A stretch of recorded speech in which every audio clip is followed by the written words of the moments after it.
Hey guys, what's up? Tamara here. Today I'm going to do a review of The Good Girl by Kubica.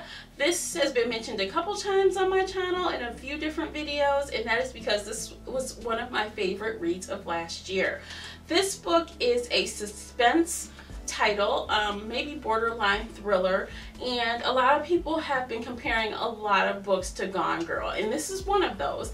And I have to say, it actually is as good as Gone Girl. I feel like if you liked Gone Girl, you would like this title. And I don't say that loosely. This is nothing like Gone Girl as far as it's not about a husband and wife. If you haven't read the synopsis, it's about a woman who is kidnapped after she goes home, after a night out. She goes home with a stranger and she gets kidnapped. And this is the story of the hunt for Mia. Her family is looking for her, the police are looking for her, and we get to see this from multiple points of view. But how it is like Gone Girl is that we do get more than one point of view. It is a thriller slash mystery suspense, and it has a twist in the end, except for Gone Girl's twist was in the middle. And you know what? The plot is so tight. It is so meticulous as far as the unraveling of the story. That is what's similar to Gone Girl.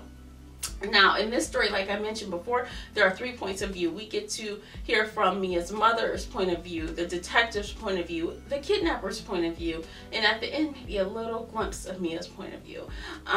So there's a lot going on here. In addition to those 3 points of view, the story also takes place like in past tense and present home.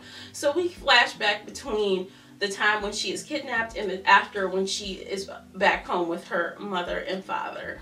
And this story has so many layers. At first, when you would think it was kind of black and white, but it's really not. It's shades of gray, and it makes you feel a little sympathy toward Mia, a little bit toward the kidnapper, her mother, her sister, her father is a little crazy. I mean, there are so many things going on with these characters, and that's the best thing about it, is that the characters are so dynamic. They're evolving this whole story. The mother is a very different person at the end than she was at the beginning. And so is Mia.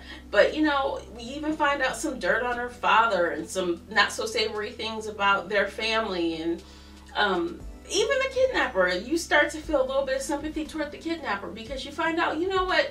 It's not black and white, and he's just not evil. Don't get me wrong, he is bad for kidnapping someone. He is bad for holding a gun to someone. And at first you might say, Mia, what is your problem? Why are you like gravitating toward this man? Why are you, like, you could tell there's an attraction between them, and you instantly think, oh my God, Stockholm syndrome. But like I said, as the story goes on, it's not that clear. It's not that black and white, as I said. I mean, you start to understand a little bit about the Colin, the kidnapper, his motivations, his history. We really delve deep into the histories of these characters before the event, leading up to the event, during and after. And that is what I love about Kubica's writing. While there's so many things going on, we do get a full picture because of how it is written. And I love that more than anything. I didn't feel like any gaps were missing. Everything filled in, everything had its place, and it all came together perfectly in the end. And that is something that is hard for a lot of authors to do when they're writing from multiple points of view. It's hard to just not only tell who's talking, because sometimes the characters sound so different, so similar, sorry. This book was the opposite of that. Each individual chapter, you could tell whose point of view it was without any prompting, because the characters were so individual and unique in their own, as far as the way from the way they talk to the way, just everything. It was just very well written, and I loved everything about it. The pacing was good. I can just go on and on. So with that said, I bet you already know what I'm going to rate The Good Girl by Kubica, and I will rate it 5 out of 5 bookmarks. Again, I recommend this title for everyone who loves adult suspense slash thriller books. If you did like Gone Girl, you will most likely like this. Again, like I said, it's not the same book. It's not the same at all, so don't go into it thinking that. But there are qualities of both books that seem similar. So that's it, you guys. What did you think of The Good Girl? If you read it, please let me know. I know it seems like people either loved or hated this book, so I'd like to know where you fell on that spectrum.